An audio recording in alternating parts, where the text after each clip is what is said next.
Soccer team took a trip to the MAC semifinals, but will the team see a championship? And basketball season is finally upon us. Find out what happened in the women's season opener. All that and more on Sports Paws. Roll the open.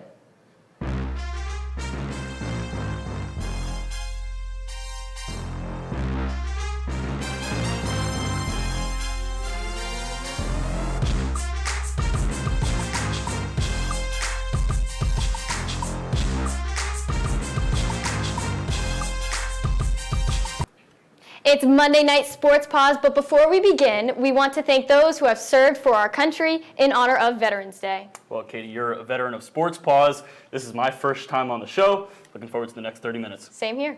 All right, let's get things started with the women's soccer team, which made the short drive to Fairfield for the MAC semifinals on Thursday.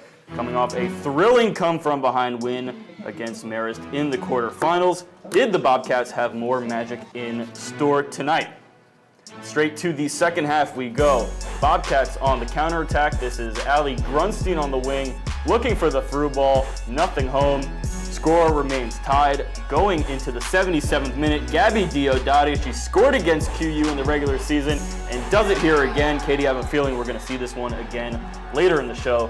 Beautiful play by Gabby Diodati. Fairfield leads 1-0 after 77 minutes. Quinnipiac, they had their chances. Hannah Ryder attack snuffed out by Atanya Muchaju, and Fairfield looking for one more off the free kick. Doesn't get it to go, but Fairfield holds on to the 1-0 win. They advance to the MAC championship, but they would lose to Monmouth on Sunday 6-0. And Q30's Roberto Casillas went to that semifinal game. He caught up with head coach Dave Clark, and here's what he had to say regarding the end of another season. Quinnipiac women's soccer team season came to an end here in Fairfield after a 1-0 loss against the Stags. It was a very difficult game from start to finish with conditions affecting both of the teams. After the game, Dave Clark talked with us.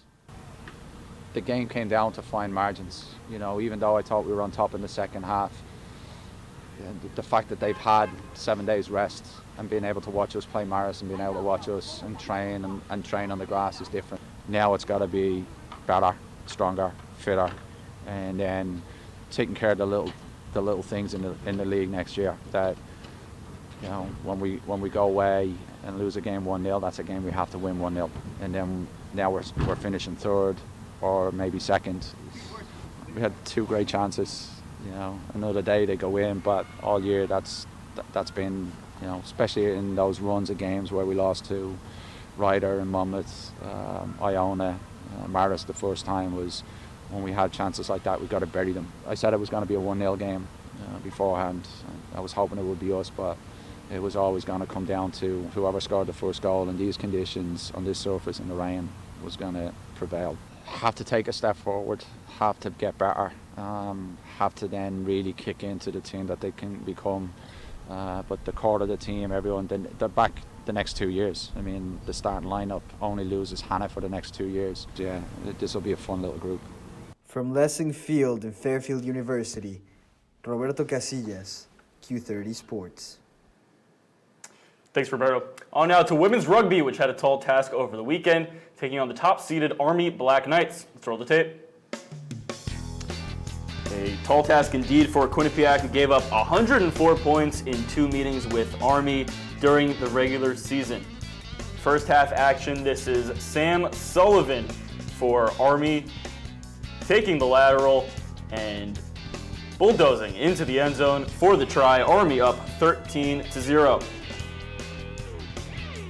Second half action now for for Army once again. This is Kaz Lewis now up 18-0 is Army, and Lewis into the end zone for another try. 23-0. Army running away with this one already. And Sam Sullivan, how about her 3rd try of the game? 2-time All-American for Army, giving the Black Knights a 28-0 lead. And now how about some action for Quinnipiac? Finally getting on the board here, Maya LeRosignol gets into the end zone with just over 15 minutes left. Score 40-5, Quinnipiac trailing big, and LeRosignol one more time with no time left on the clock, gets the lateral into the end zone, but it's going to be too little too late. Final score 54-10, Army wins, and they move on to the NIRA Championship. Now joining us live, Jack Main, Q30's rugby beat reporter. Thanks, Jack, for being here. Thank you so much, Katie. It's been one heck of a season for this rugby team, and definitely a disappointing season. Disappointing way to end the season. Definitely. It's been a tough season for this team, but what's one thing the Bobcats can do to improve for next year? The one thing that's important with all sports, not just rugby, but it's team chemistry. I had a lot of reports that said that their buy-in for this team wasn't great. A lot of the younger players that just didn't really didn't really give too much effort in terms of playing on the field and practicing at maximum effort. And it goes for saying without any sport that you can have a ton of talent but not have the buy-in or the chemistry, and that team is definitely going to struggle. So the team chemistry is definitely something that needs to be improved upon moving forward. And one obstacle going into next season, replacing 4 seniors who contributed to 2 national championships. Who will Becca Main turn to fill their shoes next year?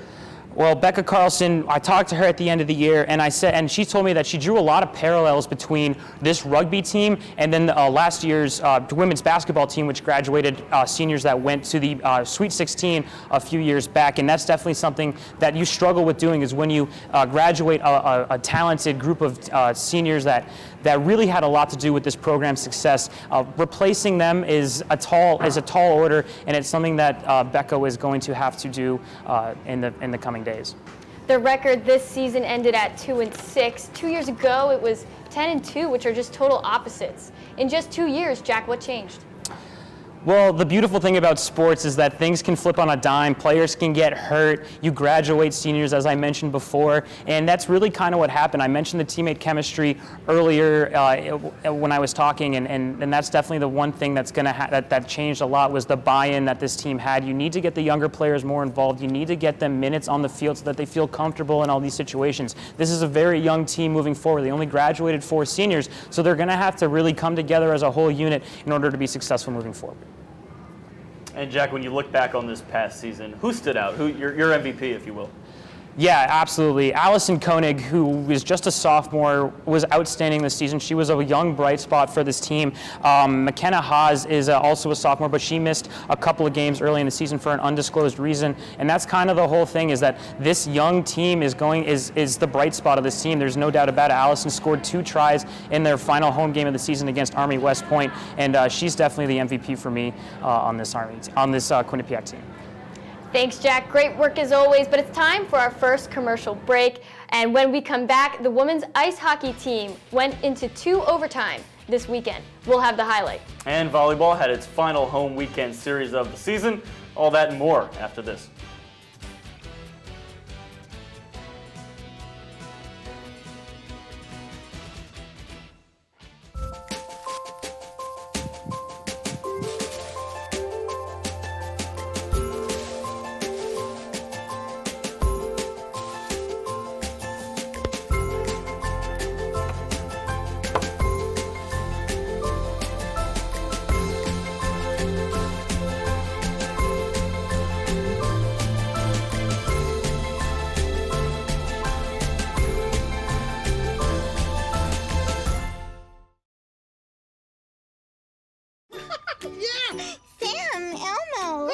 Julia, are you ready to play band with us? I'm gonna play my clarinet. And Elmo's gonna play his drum. Drum loud. Oh, well, you know what to do, Julia. Julia knows.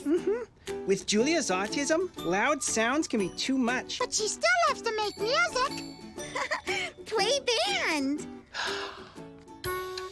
Early screening for autism can make a lifetime of difference. Find out more at screenforautism.org. Hey! There are amazing things to discover in the forest. Toothless, time to go! What you picking up on, bud? It's a whole hidden world of wonders. And the perfect place to spend time with family. What better place to let your imagination soar? Experience nature and create a memory you can share. Visit discovertheforest.org to find a forest or park near you. They call me Prince like I'm royalty or something. But the places I've lived ain't no palaces. So I don't need grilled salmon or a new scratching post. Just give me a cardboard box and a can of tuna and we're good. You can even change my name. I'm cool being the kitty formerly known as Prince.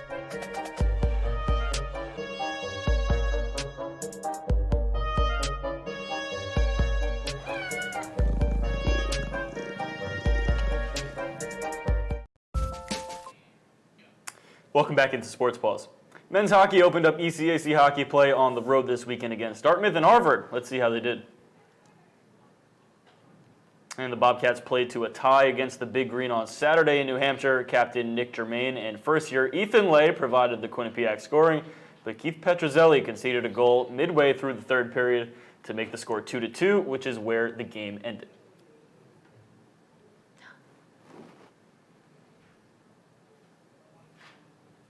On Sunday, the team went into their second conference matchup against Harvard. The Crimson took on the Bobcats with a 2-game winning streak, and that streak continued.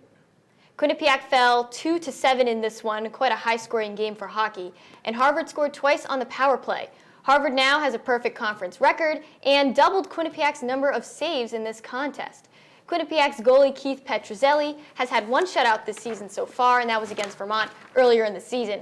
Rand Pecknold's squad went into this game standing at number 15 in the country, but Jacob, after this weekend, I think that number dropped. Well, with the Bobcats out to a 0-1-1 start in ECAC hockey play, let's see where they landed in this week's USCHO poll.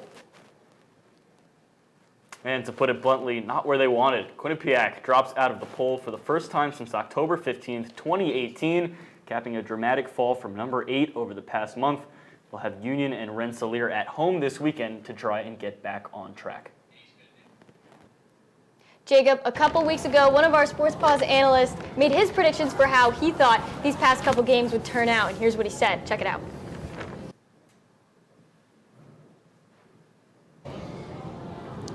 Well, right away we learned that I'm not exactly Nostradamus with these predictions right here. Quinnipiac, I predicted them to go 4-1 this season, and over this stretch, and right now the best they can do is 1 win. So not the best of predictions so far, but there still is hope for this team moving forward. I think we're breaking down this part of the schedule though. ASU was a series they probably should have won at least one game from. ASU is not a top 20 team at the time. Quinnipiac was a top 20 team at the time, and losing both games really did hurt. ASU came out with fire in that series. They were calling it a rivalry game on Twitter. They came out with a chip on their shoulder, and they found a way to knock Quinnipiac off a little bit.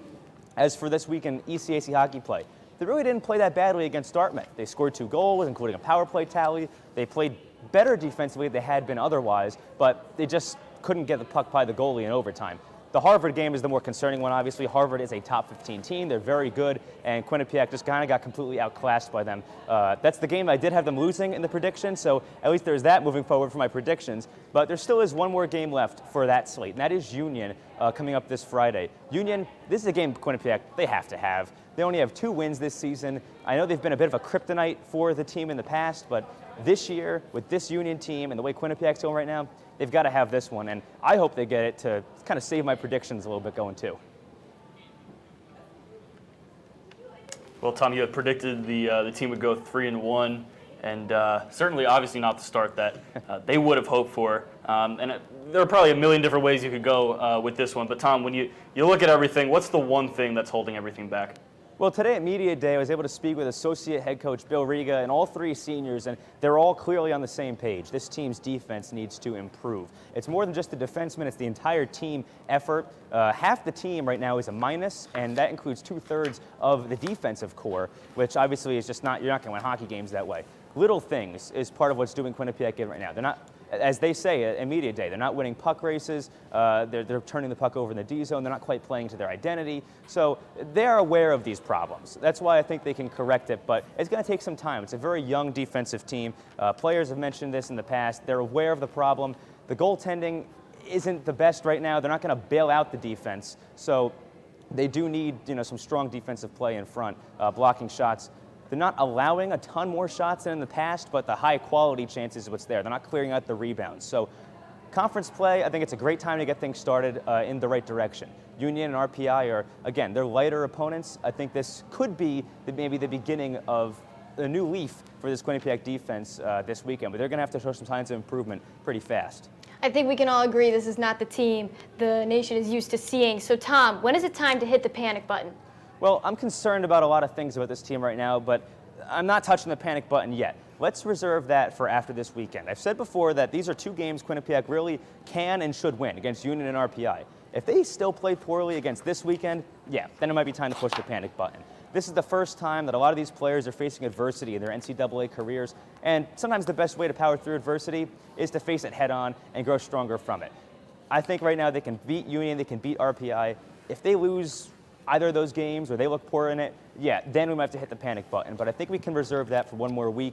They just fell out of the top 20 for the first time, but until we see more sustained signs. It's only been a month so far. It's the first time they faced adversity. I think we give them at least one more week of leash before we go full-on panic button. Tom Krosnowski, always a fun time. Thanks for coming on. Now we covered the men's team. Now on to women's hockey, which entered the weekend still searching for its first ECAC hockey win. Quinnipiac hosted Dartmouth on Saturday to try and right the ship. Mentioned Bobcats still looking for that elusive first conference win, and Big Green meanwhile looking for their second straight victory. Little matchup between Connecticut and New Hampshire here in Hamden. Pick up the action halfway through the first period. Bobcats on the power play. Zoe Boyd finds Alexa Hoskin, shoots it once and twice, gives the Bobcats a 1-0 lead. Goal number 2 for Hoskin on the early season. Switching sides in the second period, it's Bailey Brecky strides into the attacking zone for Dartmouth. Flicks a wrist shot that is redirected in front of the net, tying the game 1 apiece. Third period saw the Bobcats on a consistent attack. You're going to see a lot of it here. Outshooting the Big Green 10-3 in the period, but stout defense from Dartmouth goaltender Hannah Humphreys keeps Quinnipiac out of the net. And despite the Bobcats' 34 shots to the Big Green's 17, we go to overtime. 8 seconds left, one more chance. It's Kate Riley, denied once again by Hannah Humphreys. Humphreys ended the game with 33 saves, and this game ends in a 1-1 tie. Beat reporter Mike Dalton has more on how the game ended in a 1-1 tie. Looking for its first win in ECAC hockey play, the Quinnipiac women's ice hockey team hosted the Dartmouth Big Green.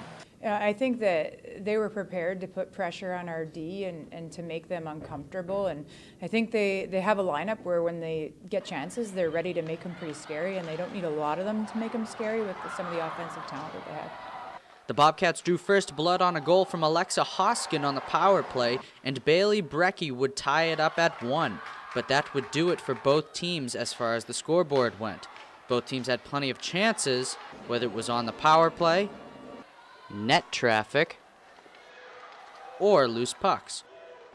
But Abby Ives and Hannah Humphreys wouldn't budge, ending in a 1-1 tie. Despite the Bobcats leading in almost every statistical category, there was still one thing standing in their way.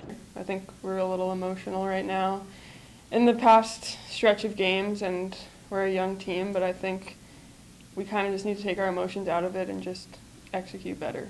The Bobcats will hit the ice tomorrow to take on the Harvard Crimson. Puck drops at 3 p.m. Reporting from the Frank Prouty Jr. Arena, I'm Mike Dalton, Q30 Sports. Still on the hunt for their first conference win, Quinnipiac welcomed Harvard to home ice on Saturday. Let's have a look at the highlights. The Quinnipiac women's ice hockey team hosting Harvard in another weekend conference battle. The Bobcats again still searching for their first win in 2 weeks, while the Crimson came in with a 4-0 record.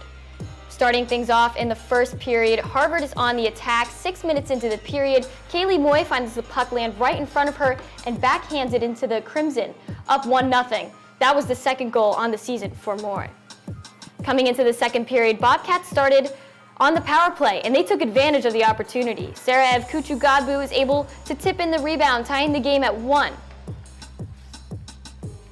Less than 40 seconds later, Becca Gilmore has her initial shot stopped. However, Kat Hughes is right there for the rebound, putting the Crimson back on top, giving them a 2-1 lead on the Bobcats. Third period here with just 18 seconds left in regulation. The Bobcats had a 6-on-4 advantage, and Katie Tabin is able to tap in her second of the year and force overtime. Game tied at 2-2. Here we are in overtime. A quick play from the Crimson leads to the puck being left right in front of the net, but Ann Boomer gets her shot past Abby Ives and giving the Crimson the win 3-2. Harvard wins 3-2 and improves their conference record.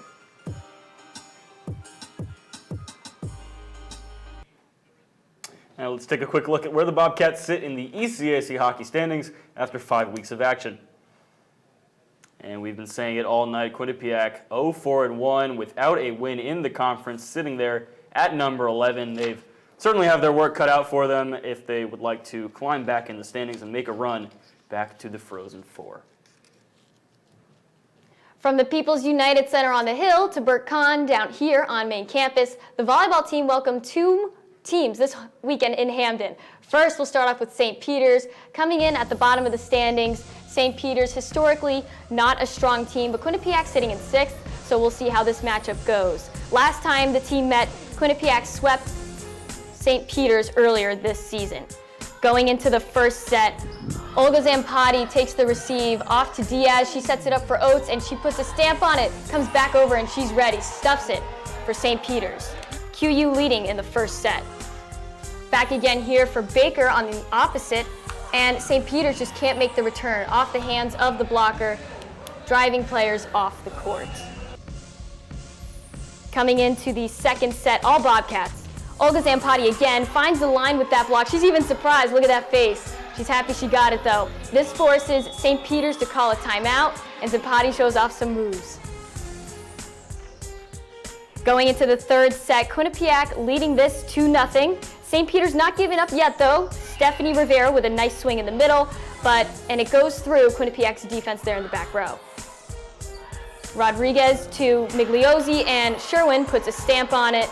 Quinnipiac wins this one against St. Peter's 3-0, starting off the weekend on the right foot.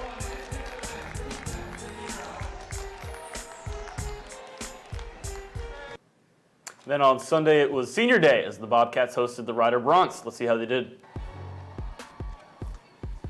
Big matchup here on a Sunday at Burt Kahn. We mentioned it was senior day. There's Callie Oates, one of the 4 players honored. But Rider, they've won 7 of their last 9. And let's kick things off in the first set. Deadlocked at 25, and how about this? Olga Zampati going all out to save it. Alejandra Rodriguez is able to get it over, but it's Morgan Ramon getting the kill for Rider. They go on to win the first set 27-25. Second set now, and Katie, no one told me there was going to be a block party in Hamden on Sunday. All over the front line were the Rider Broncs, just impenetrable. And then it's Allie Ward who has the set clinching kill, 25-14, final score, set number 2. Then in the third, more defense for the Broncs. Check it out here. Gabby Horman stuffed at the net. And then a block from Morgan Cook, where you'll see it right here, is the nail in the coffin. Rider wins set number 3, 25-18, and they sweep 3-0.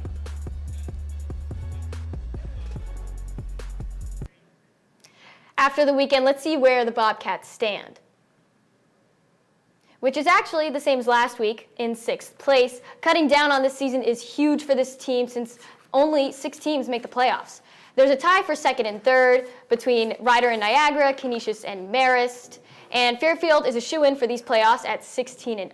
So by the looks of it, Quinnipiac will make the playoffs as long as they keep a better record than Siena, which is a team they play on Wednesday night. But Jacob, something really interesting could happen here. If Quinnipiac loses their last 3 games and Siena wins their last 3, Siena could take Quinnipiac's spot in the playoffs, but we'll just have to wait and see until Sunday for those results. Some bracketology here on Sports Paws. We'll take our final commercial break, but still lots more to get to on the other side. Women's basketball opened their season, and we have the top 5 plays of the week. Stick around.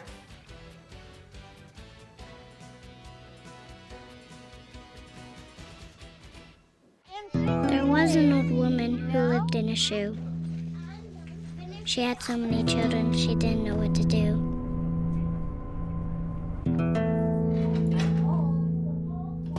She gave them some broth without any bread and kissed them all soundly. Lights out. Good night. And put them to bed. Hunger is a story we can end. End it at feedingamerica.org.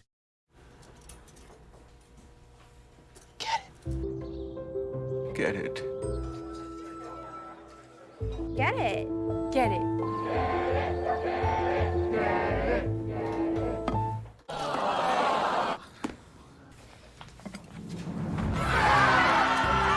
Give your town a reason to celebrate, because every Goodwill item you bring home brings job training and more to your community. Goodwill, bring good home. Hey, let's check out this park.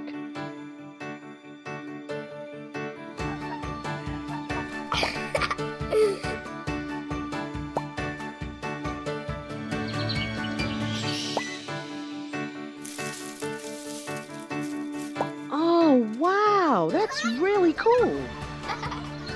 To find a great local park or forest near you, go to discovertheforest.org. Me and my boy Matt had it good. He had catnip that was off the hook. But one day, he brings a girl home, and she's allergic to cats. Every sneeze was a nail in my coffin. Now I'm in a shelter. It's decent, but they don't even have Wi-Fi.